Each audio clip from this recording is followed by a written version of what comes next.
Bismillahirrahmanirrahim. Assalamualaikum warahmatullahi wabarakatuh. Alhamdulillahi rabbil alamin. Wabihi nasta'in wa ala umurid dunya waddin. Asyhadu an la ilaha illallah wahdahu la syarikalah. Wa asyhadu anna sayyidana Muhammadan abduhu wa rasuluh alladzi la nabiyya ba'dah. Puji syukur, mari sama kita hadiahkan hadirat Allah Subhanahu wa taala yang telah memberikan limpahan nikmat kepada kita, baik itu nikmat iman, nikmat Islam dan juga nikmat kesehatan. Maka patut dan selayaknya kita mengucapkan alhamdulillah rabbil alamin. Salawat berangkaikan salam senantiasa kita hadiahkan kepada junjungan kita Baginda Nabi Muhammad sallallahu alaihi wasallam dengan ucapan Allahumma salli ala sayyidina Muhammad. Man shalla alaihi salatan, siapa yang bersalawat kepada Nabi satu kali, sallallahu alaihi biha asyara, Allah balas 10 kebaikan. Wa qutat anhu asyara sayyiat, Allah tutupi 10 keburukan. Wa rufi'at lahu asyara darajat, Allah naikkan 10 tingkatan derajat. Mudah-mudahan kita yang senantiasa bersalawat kepada baginda Nabi termasuk ke dalam golongan umatnya yang mendapatkan syafaat beliau kelak di yaumil akhir nanti. Amin ya rabbal alamin. Pemirsa yang dimuliakan Allah Subhanahu wa taala, ada orang-orang mengatakan bahwa ketika bumi bergoncang, ketika terjadi bencana alam, ketika sungai meluapkan airnya, maka sebagian orang mengatakan ini sebagai bencana alam. Bumi tidak akan bergerak dengan sendirinya, bumi tidak akan mengeluarkan isi dengan sendirinya kalau tidak ada yang mengatur itu semua. Oleh karenanya, pendapat sebagai orang yang beriman, orang yang mengakui keberadaan Allah Subhanahu wa taala, dia mengatakan bahwa bumi ini tidak akan bergoncang dengan sendirinya, tetapi ada yang mengatur itu semua. Siapa dia? Disebutkan di dalam Asmaul Husna, yaitu Al-Mudabbir, Allah yang maha mengatur segalanya. Adapun bumi bergoncang, lalu mengeluarkan segala isi kandungan yang di dalam, lalu terjadi berbagai macam bencana alam, itu merupakan kehendak dari Allah Subhanahu wa ta'ala. Oleh karenanya, ada sebuah hadis yang disampaikan oleh baginda Nabi Muhammad sallallahu alaihi wasallam dalam kitab Sahih Ibnu Hibban, dikatakan bahwa Nabi Muhammad sallallahu alaihi wasallam bersabda yang diriwayatkan oleh Anas bin Malik radhiyallahu anhu. Apa kata baginda Nabi? Idza istahallat ummati, kalau seandainya umatku sudah mulai menghalalkan khamsan, 5 perkara, fa'alaihimud dimar, maka tunggulah bencana dari Allah Subhanahu wa taala.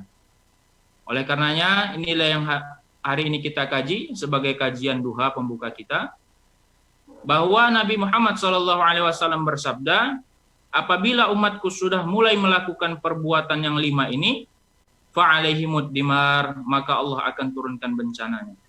Apa itu? Yang pertama adalah idza zahara fihimut tala'un, kalau seandainya sudah nampak di muka bumi Allah Subhanahu wa taala ini tala'un, orang-orang yang saling melaknat.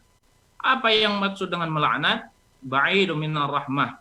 Orang-orang yang melakukan perbuatan laknat ini adalah ba'idum minar rahmah, orang yang sangat jauh dari kasih sayang Allah Subhanahu wa taala. Oleh karenanya, inilah salah satu indikator menjadi penyebab bencana, maka tak heran, tak usah bingung kenapa hari ini Allah bolak-balik turunkan bencana ke negeri kita. Yang terakhir adalah banjir bandang yang terjadi di Sulawesi. Itu tidak lain dan tidak bukan, bisa jadi menjadi patokan utama bahwa kita sering melaknat orang lain, melaknat murid, melaknat kepada gurunya, murid anak melaknat kepada orang tuanya, istri melaknat suami, suami melaknat istri, saling melaknat, maka bisa jadi inilah menjadi penyebab asbab turunnya azab dari Allah Subhanahu wa taala. Lalu yang kedua kata baginda Nabi adalah wasyaribul khumur. Wasyaribu artinya minum, khumur jamak dari khamar. Lantas yang jadi pertanyaan adalah apa perbedaan antara khamar dan khimar? Khimar ketika dia digunakan menjadi penutup wajah atau penutup aurat. Tapi ketika seseorang meminum yang namanya khamar, maka akal dan pikirannya itulah yang tertutup. Maka jangan heran ketika seseorang mulai meminum khamar, mengkonsumsi khamar, maka saat itulah dia sudah kehilangan akal dan kesadaran pikirannya. Dia tidak tahu mana anaknya, mana anak orang lain. Dia tidak tahu mana istri dia dan mana istri orang lain. Maka ini menjadi indikator kedua yang disebutkan oleh baginda Nabi, bahwa ketika orang masih menyemarakkan meminum khamar ini, maka siap-siaplah bencana dari Allah Subhanahu wa taala akan menimpa negeri kita. Lalu yang ketiga kata baginda Nabi adalah walabisal harir. Walabis artinya menggunakan, harir pakaian yang terbuat dari sutra. Hari ini banyak sekali juga orang-orang yang memiliki taraf ekonomi yang sangat tinggi, lalu ketika dia menggunakan pakaian-pakaian yang terbuat dari sutra, maka seolah-olah dia langsung menyombongkan diri di hadapan orang lain. Mungkin di antara kita tidak ada yang menggunakan sutra. Umat Islam dilarang untuk menggunakan pakaian yang berbahan dasar sutra. Tetapi ada sisi lain yang harus kita perhatikan adalah ketika kita menggunakan pakaian, jangan sombong kepada orang lain. Seolah-olah kita yang paling hebat, kita yang paling dihormati orang lain dengan pakaian yang kita gunakan. Lalu yang keempat kata baginda Nabi adalah wattakhadhul qiyan. Wattakhadhul qiyan, yaitu orang-orang yang sudah mulai menghalalkan berbagai macam musik yang mengandung unsur maksiat kepada Allah Subhanahu wa taala. Banyak di antara kita mungkin sebelum terjadinya pandemi virus corona ini, banyak orang yang melaksanakan berbagai macam hajatan, syukuran, khitanan, tetapi mengadakan berbagai macam musik yang mengandung maksiat kepada Allah Subhanahu wa taala. Dengan mengundang berbagai macam penyanyi yang berbagai macam karakternya, tidak menggunakan pakaian yang menutup aurat, lalu mengundang syahwat, maka inilah yang menjadi faktor penyebab Allah Subhanahu wa taala menurunkan azab di satu negeri tersebut.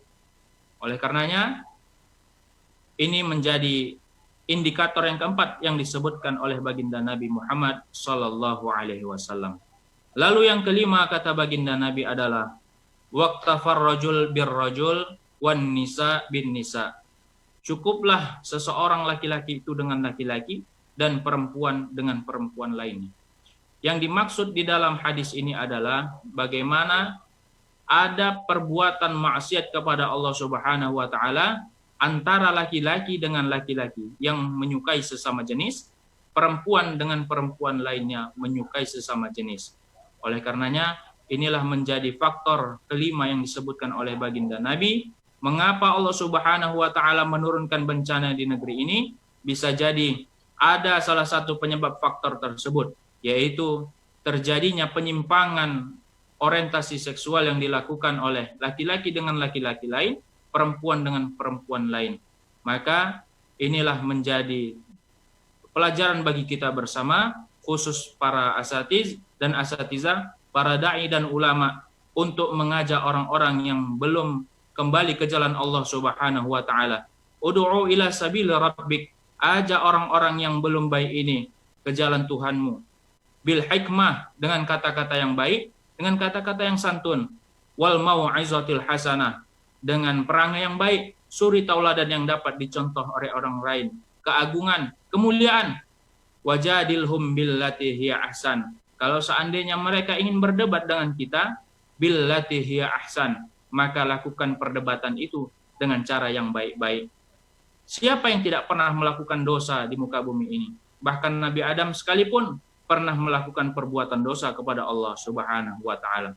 Orang yang baik adalah bukan orang yang senantiasa larut dalam perbuatan dosa, Tetapi orang yang baik adalah ketika dia melakukan perbuatan dosa adalah dia segera meminta ampunan kepada Allah Subhanahu wa taala. Wasari'u ila maghfiratin min rabbikum. Bersegeralah kita menuju ampunan Allah Subhanahu wa taala. Oleh karenanya, ini menjadi peran kita bersama sebagai seorang dai, para asatiz, para ulama untuk menyadarkan orang-orang yang disebutkan oleh baginda Nabi ini agar tidak terjadi bencana. Tidak lain dan tidak bukan, mungkin bisa jadi 5 faktor inilah penyebab bencana Allah Subhanahu wa taala menimpa negeri kita. Dan mudah-mudahan Allah mengangkat segala bencana dari negeri kita dan menghindarkan kita dari kebinasaan yang berkepanjangan. Barangkali inilah yang dapat saya sampaikan sebagai pembuka kajian duha kita. Mudah-mudahan bermanfaat. Nasrum minallah wa fathun qarib wa basyiril mu'minin. Wassalamualaikum warahmatullahi wabarakatuh.